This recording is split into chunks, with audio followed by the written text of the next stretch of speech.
નમસ્કાર દર્શક મિત્રો, અત્યારે લોકસભા 2024ની ચૂંટણીની તારીખો જાહેર થઈ ગઈ છે અને આપણને અત્યાર સુધી આપણે જોયું છે કે કોઈ પણ ચૂંટણી હોય, વિધાનસભાની હોય કે લોકસભાની ચૂંટણી હોય, કરોડો અબજો રૂપિયા ચૂંટણીની પાછળ ખર્ચાતા હોય છે, પરંતુ અત્યાર સુધી એવી ખબર નહોતી પડતી કે કઈ પાર્ટીની પાસે કેટલા રૂપિયા ગયા, કોણે ફંડ આપ્યું, આ બધી વાતો અત્યાર સુધી નિર્લેપ રહેતી હતી, કોઈને ખબર નહોતી પડતી। છેલ્લા 5 વર્ષની અંદર બધી પાર્ટીઓને લગભગ 10થી 12,000 કરોડ રૂપિયા મળેલા છે, પણ હવે આ બધી બાબતો બહાર આવી રહી છે। એનું કારણ એ છે કે ભારતીય જનતા પાર્ટી પોતે ઇલેક્ટ્રોલ બોન્ડ લગભગ 2017ની અંદર જ્યારે અરુણ જેટલી હતા ત્યારે ઇલેક્ટ્રોલ બોન્ડ લાવેલી હતી અને હમણાં સુપ્રીમ કોર્ટે તાજેતરમાં એવો ચુકાદો આપ્યો કે ભાઈ ઇલેક્ટ્રોલ બોન્ડ છે એ ગેરકાયદેસર છે, એટલે ભાજપે જે નિર્ણય ભાજપ લાવેલું એ નિર્ણય અત્યારે ભાજપને માટે મુશ્કેલી પેદા કરી રહ્યું છે અને અત્યારે આનો સીધો લાભ વિપક્ષ પાર્ટીઓ લઈ રહી છે, ખાસ કરીને કોંગ્રેસ ભારતીય જનતા પાર્ટી અને પ્રધાનમંત્રી નરેન્દ્ર મોદી ઉપર સીધું નિશાન સાધી રહી છે। અત્યાર સુધી આપણે જોયું કે ભારતીય જનતા પાર્ટી તરફથી કોઈ એવું સત્તાવાર નિવેદન સામે નહોતું આવ્યું જે વિપક્ષો આરોપો લગાવી રહ્યા હતા તેની સામે, પરંતુ હવે ભાજપના જે દિગ્ગજ નેતા કહેવાય છે અને જેમને ભાજપના ટોચના 2nd નંબરના નેતા ગણવામાં આવે છે એવા કેન્દ્રીય ગૃહમંત્રી અમિત શાહે એમની સ્ટાઇલની અંદર જડબાતોડ જવાબ આપ્યા છે અને 5 જે જુદા જુદા મુદ્દાઓ છે એના ઉપર અમિત શાહે ખુલીને વાત કરી છે અને દરેકને જવાબ આપ્યા છે। તો આ 5 જે મુદ્દા છે એના વિશે હું તમારી સાથે વાત કરીશ। મારું નામ રાજેશ શાહ છે અને તમે જોઈ રહ્યા છો ખબર છે.com। પહેલો મુદ્દો એ છે કે એમને એક સવાલ પૂછવામાં આવ્યો કે ચૂંટણી ફંડ રાજકીય વિવાદ બની રહ્યો છે, એ વિશે તમે શું કહેશો? તો અમિત શાહે એવો જવાબ આપ્યો કે ઇલેક્ટ્રલ બોન્ડ છે એ ભારતીય રાજનીતિમાં બ્લેક મનીનું જે વર્ચસ્વ હતું એને ખતમ કરવા માટે લાવવામાં આવ્યા હતા।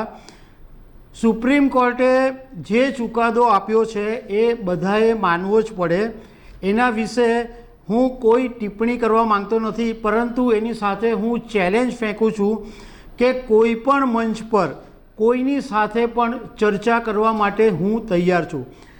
આ તો મેં જે વાત કરી તે, હવે અમિત શાહે શું કીધું છે એ તમે હવે વીડિયોમાં જુઓ। इलेक्ट्रोल बॉन्ड भारतीय राजनीति में से काले धन का वर्चस्व समाप्त करने के लिए लाया गया था।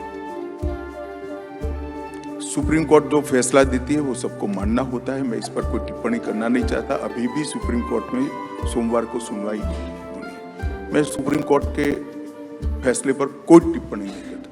मैं किसी भी मंच पर किसी भी व्यक्ति से चर्चा करने के लिए तैयार हूँ।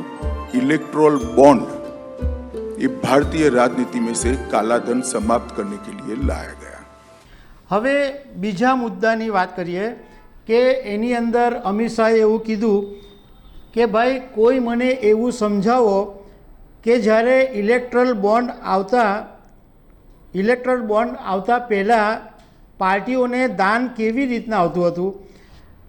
એમણે એમ કીધું કે આ જે ચૂંટણી બોન્ડ છે એમાં કોઈ કંપની હોય એ ચેક આરબીઆઈને આપે અને બોન્ડ ખરીદે, એમાં ખાલી એક ગોપનીયતાનો મુદ્દો હતો કે ગુપ્તતા જાળવવાની વાત હતી, પરંતુ આ પહેલાં જ્યારે રોકડાની અંદર ફંડ આવતું હતું એના નામ આજ સુધી કોઈ દિવસ જાહેર થયા છે ખરા?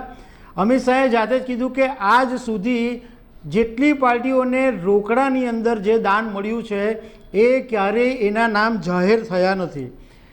એમણે કીધું કે અત્યારે એક એવું પરસેપ્શન ચલાવવામાં આવી રહ્યું છે કે ભાજપને આ ચૂંટણી બોન્ડને કારણે સૌથી વધારે ફાયદો થયો, કારણ કે ભારતીય જનતા પાર્ટી સત્તામાં છે અને રાહુલ ગાંધીએ તો ત્યાં સુધી કહી દીધું કે ભારતીય જનતા પાર્ટી સૌથી મોટી વસૂલી, હપ્તા વસૂલી કરી રહી છે એવું રાહુલ ગાંધીએ કીધું.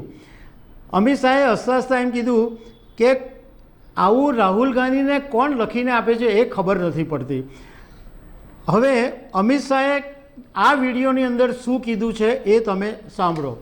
कि इलेक्ट्रोल बॉन्ड आने के पहले किस तरह से चंदा आता था, तो कैश से आता था.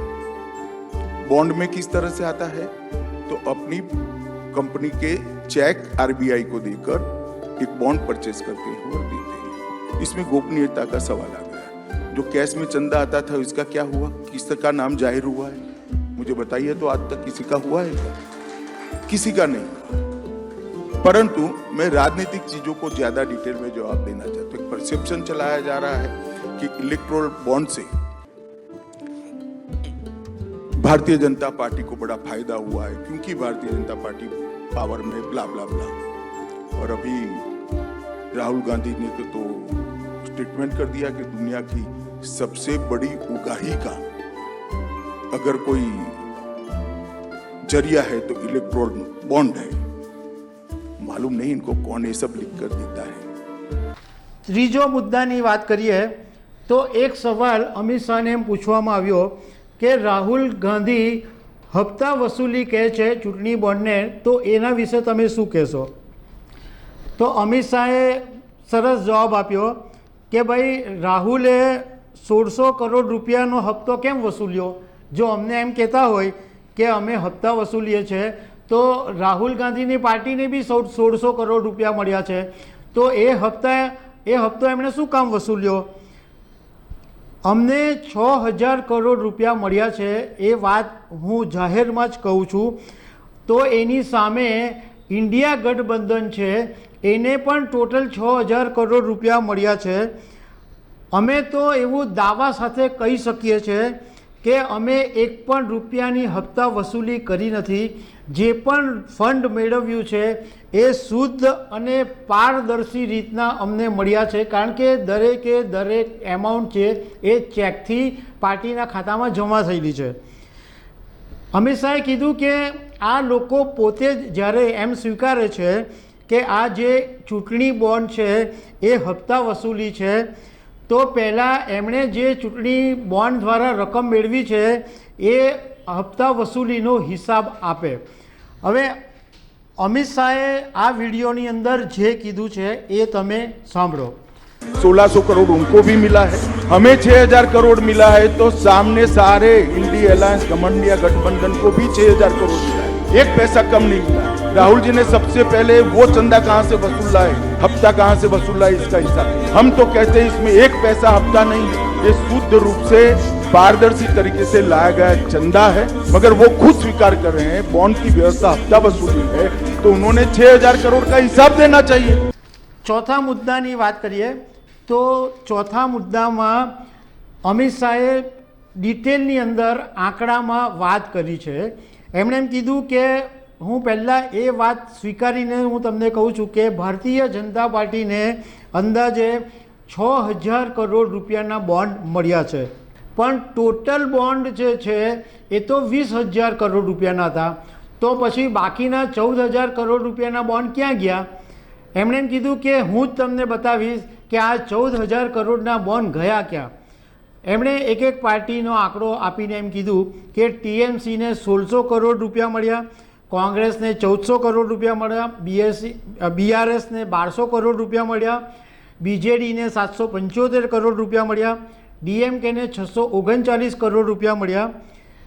સાથે સાથે એમણે એ વાતની સમજ પાડી કે ભાઈ 13 રાજ્યોની અંદર અમારા 303 સાંસદ અને અમારી પાર્ટીના દેશભરની અંદર 11 કરોડ જેટલા મેમ્બર છે, એટલે આ મેમ્બરો થ્રુ પણ અમને ફંડ મળે છે.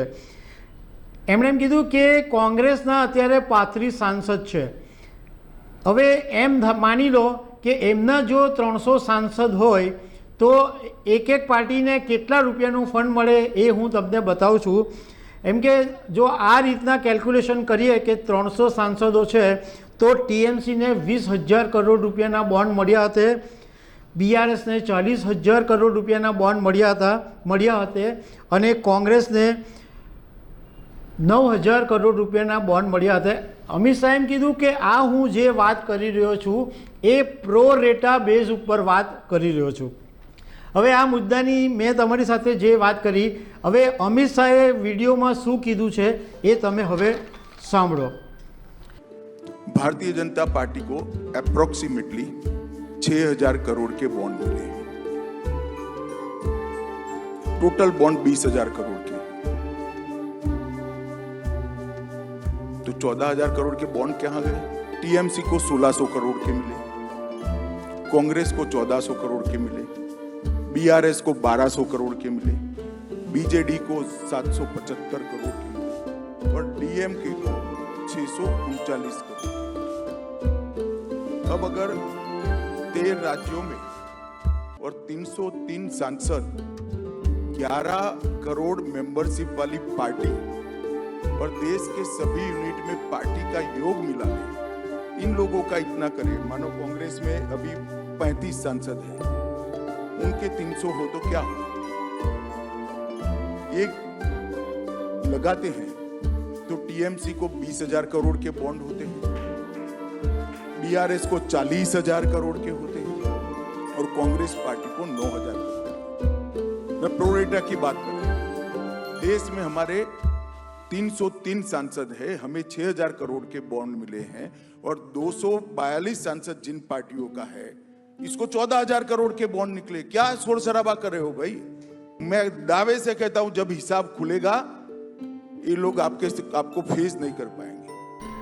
બીજો જે એક પાંચમો મુદ્દો છે એમાં અમિત શાહે એમ કીધું કે ચૂંટણી બોન્ડને કારણે બ્લેક મની જે હતું, કાળું નાણું, એ સમાપ્ત થવાની કગાર પર હતું, સમાપ્ત થવાની તૈયારીમાં હતું. પણ હવે આ નિર્ણયને કારણે બનશે એવું કે ચૂંટણીની જે વ્યવસ્થા છે એની અંદર ફરીથી કાળા નાણાંનો એટલે કે બ્લેક મનીનો દબદબો વધશે. એટલા માટે રાહુલ ગાંધીના નેતૃત્વવાળી ઇન્ડિયા એલાયન્સ છે એ સતત ઇલેક્ટ્રોલ બોન્ડ એટલે કે ચૂંટણી બોન્ડનો વિરોધ કરી રહ્યું છે. આ લોકો એવું ઈચ્છતા હતા કે પહેલાંની જેમ એમને કટકી મળતી રહે, કારણ કે કટકી બંધ થઈ ગયેલી અને હવે જો કટકી ફરી મળે તો એમને ફાયદો થાય.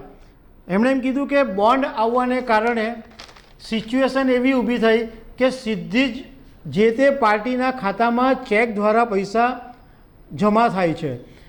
અમિત શાહે એમ કીધું કે આ આખી પૂરી જમાત અત્યારે વિરોધમાં લાગેલી છે.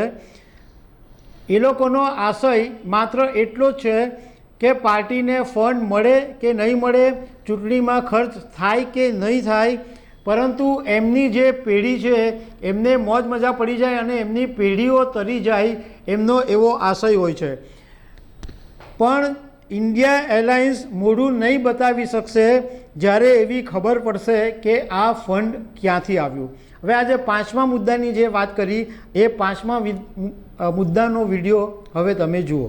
राहुल जी के नेतृत्व में पूरा इंडिया अलायंस बॉन्ड के खिलाफ था और वो चाहते थे कि पहले की तरह जो कट मनी आता था वो कट मनी फिर से एक बार राजनीति पर हावी.